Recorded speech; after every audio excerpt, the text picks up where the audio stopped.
হাসপাতালে চিকিৎসা নিতে গিয়ে ঘটল অনাকাঙ্ক্ষিত ঘটনা। এক রোগীর মৃত্যুকে কেন্দ্র করে মুহূর্তেই উত্তপ্ত হয়ে ওঠে পুরো এলাকা। ক্ষোভে ফেটে পড়েন স্বজনরা, সৃষ্টি হয় চরম উত্তেজনা।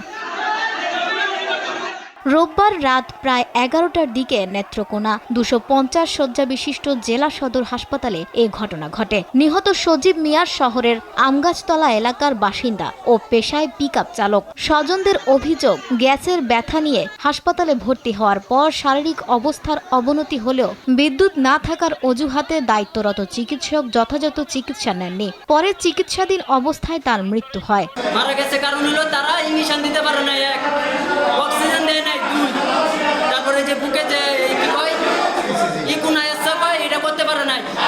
অথচ তারা রুমে এসি ফ্যান বাতি সব জ্বলছে, অথচ কারেন্টের জন্য তারা চিকিৎসা দিতে পারে নাই, তারা চিকিৎসা দেয় নাই, কারেন্ট নাই 1 ঘন্টা ধরে। এটাও একটা সিন্ডিকেট।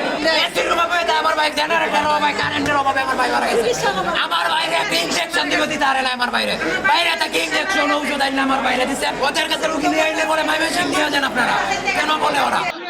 হাসপাতালের তত্ত্বাবধায়ক ডক্টর মোহাম্মদ একরামুল হাসান বলেন, চিকিৎসায় কোনো গাফেলতি ছিল কিনা তা খতিয়ে দেখতে তদন্ত কমিটি গঠন করা হয়েছে। পাশাপাশি হাসপাতালে ভাঙচুরের ঘটনায় জড়িতদের বিরুদ্ধে আইনগত ব্যবস্থা নেওয়া হবে বলেও জানান তিনি। বুকে ব্যথা ছিল আর কয়েকবার বমি করেছে।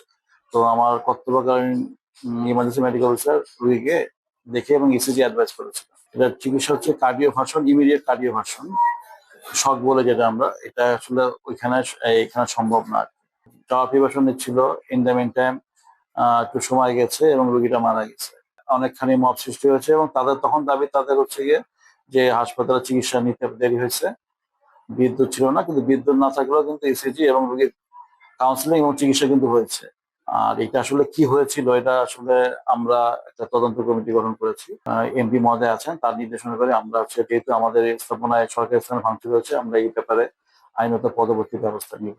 মৃত্যুর খবর ছড়িয়ে পড়তেই স্বজন ও স্থানীয়রা হাসপাতালে বিক্ষোভ শুরু করেন। এক পর্যায়ে ক্ষুব্ধ জনতা হাসপাতালের বিভিন্ন অংশে ভাঙচুর চালায়। খবর পেয়ে পুলিশ ঘটনাস্থলে পৌঁছে স্থানীয় নেতৃবৃন্দের সহযোগিতায় পরিস্থিতি নিয়ন্ত্রণে আনে। নিউজ ডেস্ক, দেশ টিভি।